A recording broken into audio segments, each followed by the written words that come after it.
What's going on, brother? How you guys doing? Pretty good, Real man. good. How you been? It's been a while. Yeah, I'm doing good, man. You guys? Doing all right. I want to go back to a story that you've repeated to start off hot here.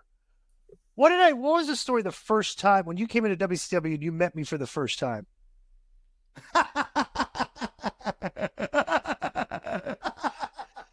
I did not expect that. Brother, I walked in the dressing room. By the way, I believe we had our best match of our career with you, but I'll get to that in a minute. Okay, go ahead. Um, I walked in the first day at WCW. They had a trailer for us outside, Right. and Are they you didn't guys know a where little to bit? put us the first day. Are you guys a little bit nervous coming in? No, Because like, fuck you don't no, know but you don't know how anybody's gonna be treating. Correct? no. Okay, right. But Okay. we had already had our WWF run, Right. Oh, right. Cool. so we were excited. You know what I mean? Right. But we had a trailer outside, and I remember Vamp came in there, and Vamp was like, "Hey, what's up? I'm Vampiro," and we were fans, and he was like, "Listen, no matter what Raven and them say, they got us doing a thing together called the Deadpool. No matter what Raven and them say, just listen to me, stick with me." And we were like, cool, cool. We shook his hand and he left. 5 minutes later, Raven come in there and said the same exact thing. He was like, he was like, no matter what man for them say, just listen to me and stick to me. You stick with me. You got to with me. We were like, cool. So we painted up in the thing and we walked into the dressing room, bro. And it was like perfect timing. I walked in the dressing room where all the boys are sitting there. You could smell the sweat and the heat, in the locker room. And the door hadn't even shut behind me. Disco, you turn around and throw a fucking bottle of baby oil. Like, I walked in and it's flying at me. And I caught it. You know what I'm saying? And you came walking up, you were like, get my back. You know what I'm saying? I vaguely do because here's what I do remember from that night is there was a locker room sellout at the monitors for your matches. Okay, everybody wanted to see how you got. Oh yeah, everybody's wanted to see how you guys would do, right? And if anybody goes back and watches that match, like you guys were good, and to the point, when your partner hit that big leg drop off the top, it was like, wow, dude, I'm watching literally me, Benoit, and Eddie are at one of the monitors watching, okay, and these guys are very they're old school, like who are these guys coming in and everything, all that. Bro, after you guys would have did the match, we all looked at each other, look at each other, make eye contact, and Eddie Guerrero goes, "Not bad, not bad." So everybody you could have gotten solar heat if you guys would have bombed out there, but you guys absolutely nailed it and just got the respect of the boys back there. So that was just for the that's great. I didn't know that. 100% credit for that. Yeah, absolutely. That's fucking great. We had the minute we got to WCW, it was like heaven, man. It really was. Like everybody was so cool, and the freedom. Like they didn't tell us you can do whatever you want, but we learned that they were usually down with whatever we wanted to do. Especially our second run there, our second run there. So yeah, that was even more wilder when Bischoff and Russo were there. Yeah. Now, did you contact them, or they contacted you, or how did you get into WCW? Oh, after we left WWE, we contacted them. Right. They were like, "Come on." And another thing that was cool about WCW was they were like, "All right, how many guys are coming over?" Like they didn't literally know anything about us, They're like, "How many flights?" And we were like, 7. And they were just like, "Sure," you know what I mean? And all our friends are coming over there, until they basically got bored coming every Monday. You know what I mean? We loved it, man. Even when WCW was so fucking fun that even when we weren't on tour, we would go on tour with them. Like when we weren't on our concert tour, we would tour with WCW doing house shows. Really? We were only required to be there on Monday, but we were there every day. That's I remember that. Wrestling different guys. Some nights we wouldn't have a match and we just go in the arena and cut a 5-minute promo. You know what I mean? well, you guys had fans. That's how much we loved it. Plus, too, you guys were bringing fans. You had your fans were coming to see you. You know, you guys you always had a following. So it's like, it's like, it's like, hey, these guys are like, well, what are you gonna knock these guys? But they're bringing fans to the show. You know, it's like, they're drawing. You know, so yeah. You know, we were wrestlers. We were wrestlers before we were rappers. Oh, really? I didn't know that. Yeah. I when I was 19, I wrestled as Corporal Daryl Daniels. And I wore military fatigue because my brother was in Desert Storm and he would send all this free shit home, you know? And I had a mullet, and I don't know what kind of military organization would let you in with a mullet, but I had a sweet ass mullet and I was Corporal Dale Dance and I'd sing, salute the corp, you know? And Shaggy was my manager because he was only 17 and he hadn't filled out yet, you know what I'm saying? And he was my manager as Shaggy, you know? And we traveled around the Midwest, and then when Joey turned 18, got a little bit bigger, we started wrestling, you know. And we'd be in the dressing room. I remember like probably the first 4 shows we did. And this is what's weird. And let me ask you guys if it was like this for y'all. This is what's really weird. The only young people in that entire dressing room was me, Sabu, and Rob Van Dam. And check it out. I'm not saying my perspective from a 19-year-old. I was looking at 25-year-olds thinking these guys are old. No, these guys were rocking beer bellies. You know what I'm saying? They were like in their 40s. The whole locker room was like that. Everywhere, like the first few shows I went to, everywhere was like that. And I remember thinking, and everybody's giving me shit. Are you still rapping? How's the rapping going? One promoter wanted to call me Bazooka Joe Rap. You know? Like, yeah, but was it like that for you guys when you broke in? Was it, you know, because it was the old guard? Absolutely. Because there was a bunch of like the Southern Indies that I broke in back in the early 90s, right? And it was basically a bunch of guys that, you know, wrestled Southern style. And so all decent workers, but never really got in shape. So they were just indie wrestlers their entire life, you know, because they never like got in shape to get on TV or anything like that. So basically, like, I got that was like the locker room until it became, you know, wrestling evolved over the years to where it's now a bunch of young cats trying to become a professional wrestler. You know, like the indies back then used to be guys that never really made it and like had been doing it for years. There weren't a lot of it was more difficult to get in back then. You know, so or it would be like early '80s WWE guys that were gone now. Right. You know what I mean? Like you'd have Salvatore Bellomo would be on the Indies in the early '90s. Oh, we lost him there for a minute. We'll get back on. He was messing with something. Yeah, I was trying to say to you. The funny thing is, the first match you're talking about with them was against Lash, Norman Smiley, and who the hell was it? I think it was Iakea, right? It was a 6-man, and then the following week, that's when they wrestled Eddie and Kidman and Mysterio. Yeah. Oh, really? Yep. So, Yeah, the filthy animals. Eddie sold them and whatnot bad, and then the following week, you know. Yeah, that's interesting. Right. He wrestled Eddie and Mysterio the second week, and then Kidman, the filthy animals. It's like we sure did. We wrestled them. Yeah, we got to wrestle them a couple times. You wrestled me and Mysterio too, because the Shaggy 2 Dope, he hit me with that leg drop and fucked up my neck. Obviously an accident, but yeah. Right. Good. Let me give. Yeah, I heard about that.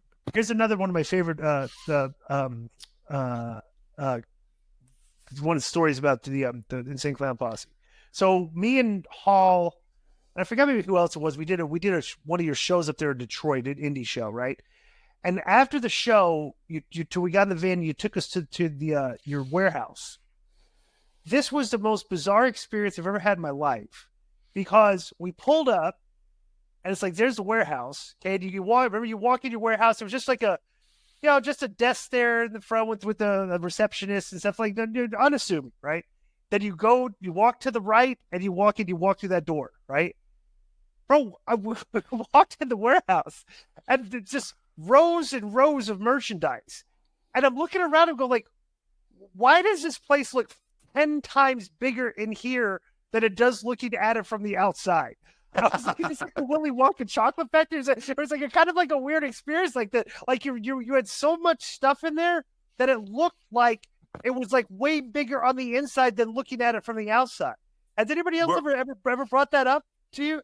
What? No, that not at that building, but I know exactly what you mean. Let me ask you this: were we running a wrestling show there that night? Because we ran shows at our office all the time. Not at the. It was at a different location. You went and remember we went and visited your warehouse, and then you went and took us to your house. Yeah, are you sure this wasn't after that TNA show? I was. We promoted TNA's very first house show. It was at a place called the CompuWare Arena. This is TNA's very first house show. It was at the CompuWare Arena.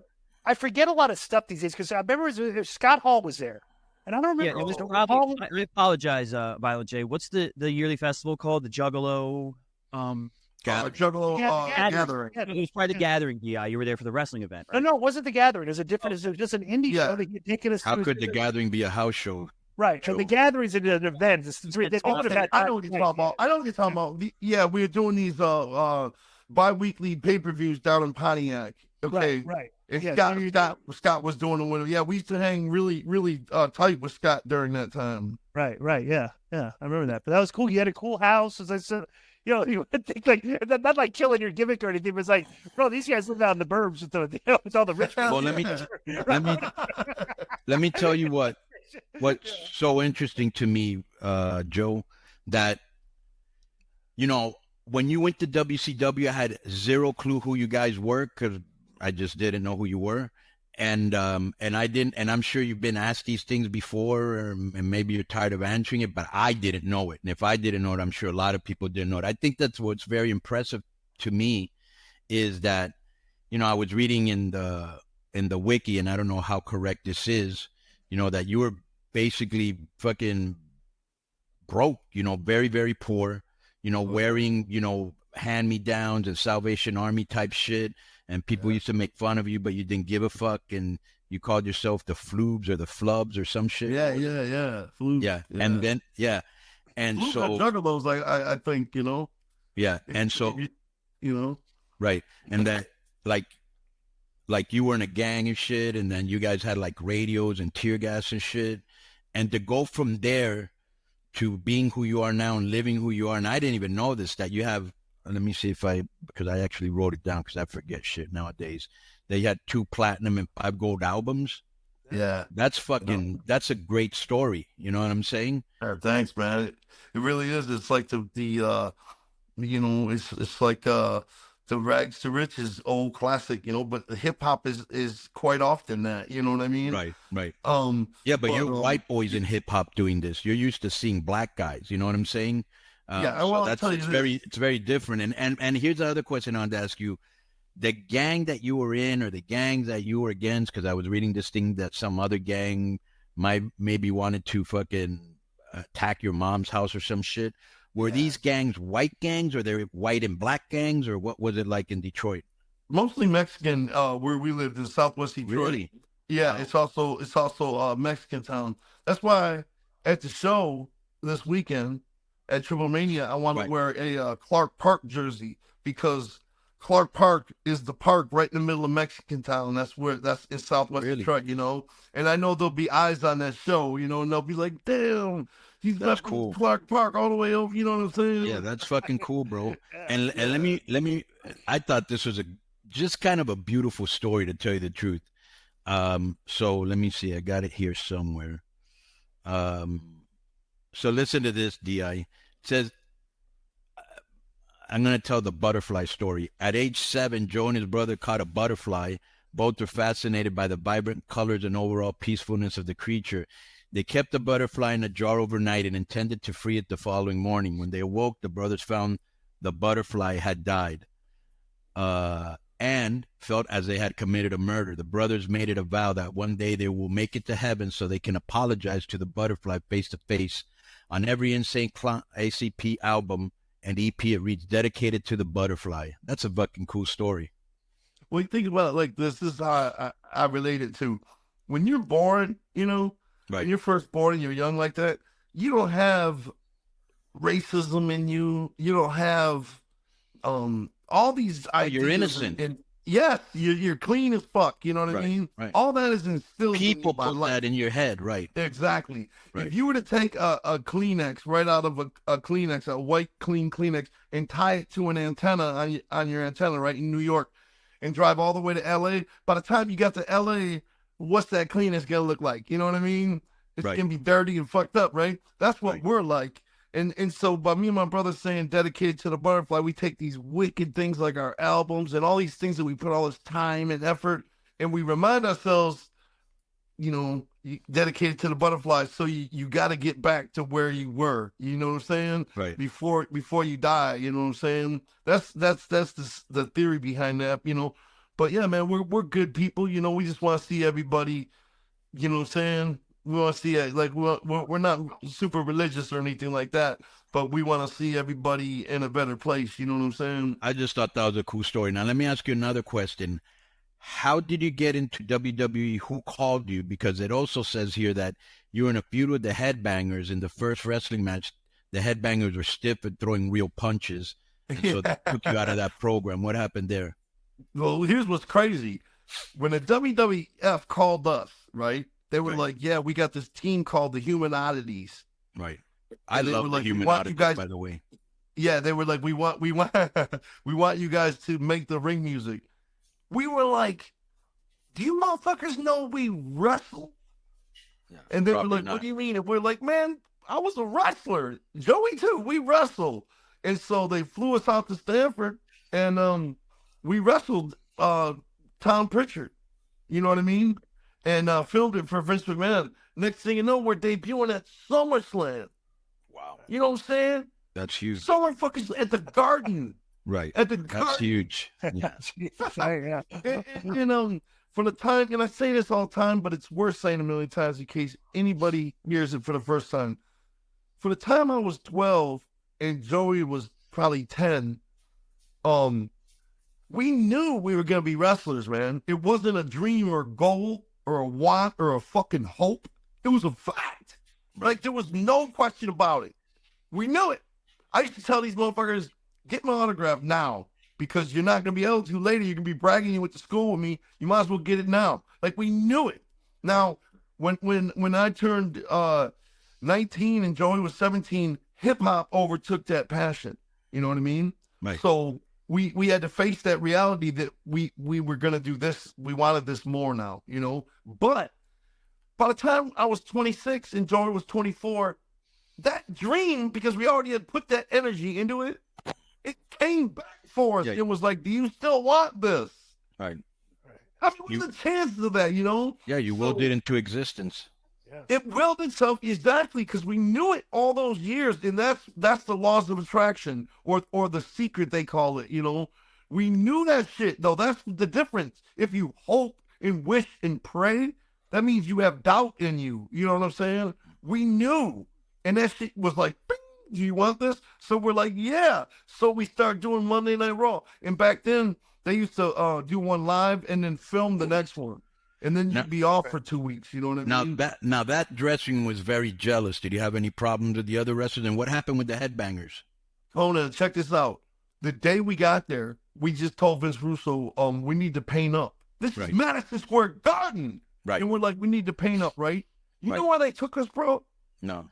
They took us into a room. The only two people behind us, 5 feet behind us, sitting on a bench. And here's me and Joey painting up in the mirror. The only two behind us were Stone Cold and Undertaker going over their main event, right? So listen, I wanted to scream for them. Right. I wanted to say, get these fucking clowns the fuck out of here. The doors weren't even open yet in the building. Are you Right. tell me that's the only place we can paint up? Right. You know what I'm saying? I was offended for them. Right. You know what I'm saying? Right. Do you know the cry? But Do you know the story of that match? huh? Do you know the story of that match? Of Stone Stone Cold Cold? said it's one of the worst matches he's ever had. Him and Undertaker it? they hated it. Like you see, like they done like the documentary stuff. They couldn't. They said it bombed. They said, Yeah, because Austin got concussed like 3 minutes into it. Dude. Right, maybe. Oh man. Because Oh, they were going over the spots, and we're painting up, and it was the most awkward. It was painful. It was so awkward. You know what I mean? I just wanted to. on TV and it bombed. But were you getting any problems or any heat from other wrestlers that were wondering who No, the man, fuck are because- these guys and why are they here? We were getting heat, but we didn't know it. Okay, like Right. we were bringing boxes of swag every week. I mean, every other Right. week we were bringing boxes, just giving them out. There's a shirt that it's legendary in the Juggalo world. It's The Rock wearing one of our jerseys, you know, Right. and like, but we didn't know we had a problem. Here's where the problem came, and this is what really sucks, man, because I don't like it when adults lie. Maybe they're just remembering it wrong, but here's what happened. So we were there for like 2, maybe 3 months, right? Right. And we started to say, look, man, we're getting all this exposure and it's awesome, but we're missing our 2 of our concerts, actually 4 of our shows a month, you know, and we're not. They were giving us like a $2,000 or something to come there, you know, Right. and we were like, we're getting all this exposure, but these fans think we're a wrestling gimmick. They don't know we actually have product in the stores. They don't know we're actually musicians, Right. you know. So we kept telling Russo, just air this 30-second commercial on your thing. And if we need to change anything, like if we can't say available at Coconuts Records or something, we'll change anything about the commercial. You know what I mean? But we want this commercial aired. So every fucking week he was like, for sure it's going to air this week. It's going to air this week. Week after week after week after week, it wouldn't air, you know? And we're like, what's the deal, you know? So finally we got to the last time we were there and we did the live. I took a stunner that night from Stone Cold, and we got to the venue the next day, and our manager was like, man, they didn't air it last night, just leave. And we finally walked out. But I want to tell you about what happened with the headbangers. So we were doing this thing with the headbangers. They get in the ring, and they call us out, right? And we had it worked out where me and Joey were supposed to do this thing where they meet us on the aisle, and they're on top of us. And at the same time, me and Joey flip them over and start banging on them, you know, try to get like a pop. We were supposed to do it simultaneously. Man, we met in that hallway, in the aisle. They were not moving. We went to turn them over. They beat the shit out of us, man. I legit almost shit my pants. Like, that close to legit shit my pants. You know you're getting spanked when you almost shit your pants. You know what I'm saying? And they were beating the shit out of us. And when they came back afterward, they came in our dressing room. They were like, everything cool. We were like, great, you know. But they knew what happened. Now, on a podcast, I saw one of them, Masha Thrash, telling a story. He was like, the reason that happened was they were on their way out. They were demanding more money, and Russo told us, go out there and beat their ass. First of all, that ain't true because we didn't leave that night. We ended up joining the Headbangers a couple weeks later. Right. And we ended up working with them. So how the fuck does that make sense? You know what I'm saying? Right. I mean, it doesn't make any sense. We were. It sounds good, but we were not leaving. You know what I mean? We It stayed looks like with Vince, them. Vince Russo's the type of guy that would probably Mike, like your go to Mike. I think Vince is the type of guy that Russo, and it seemed like McMahon liked it, but Russo seemed like that's the type of gimmick he would like because he liked to remember the Whack Pack from fucking Yeah. like he liked that shit, like yeah. And you know what's funny is even though we broke the cardinal rule, we walked out the side of the door of the arena. Right. I mean, we just walked out. You know what I'm saying? We were painted up and everything. And when we later got to WCW, Russo wasn't there yet. There was a year between our runs in WCW. When we went back to WCW, Russo was there. And you know what? There wasn't no heat because he knew he was leading us on. You get what I'm saying? Right. He never was like, no, I don't trust them. I'm not working with them. They walked out on me. It wasn't nothing like that. Right. You know, because he knew that he was being untruthful. I just remember whatever the main thing because when I saw you guys, like I would say half the locker room or more, we were like, if these guys in any way have an ego or they're disrespectful, shit's on. That was my mentality, bro. And you were nothing but professional and respectful. So there was no way. Man, You that's could- your house. You couldn't be- That's your guys' house. Yeah. We were honored to be there. We didn't know how to show our gratitude. You know what I'm saying? We just we love wrestling so much, and it was our first love, you know. But we didn't know. We understood the heat. I mean, of course. Right. Who are these rappers beating these actual wrestlers? You know what I'm saying? Like, we totally got it, you know? But we, at the same time, we felt that we had a role because ICP is as pro wrestling as anything else. You know what I'm saying? Right. This sounds like gimmick. You know what I'm saying?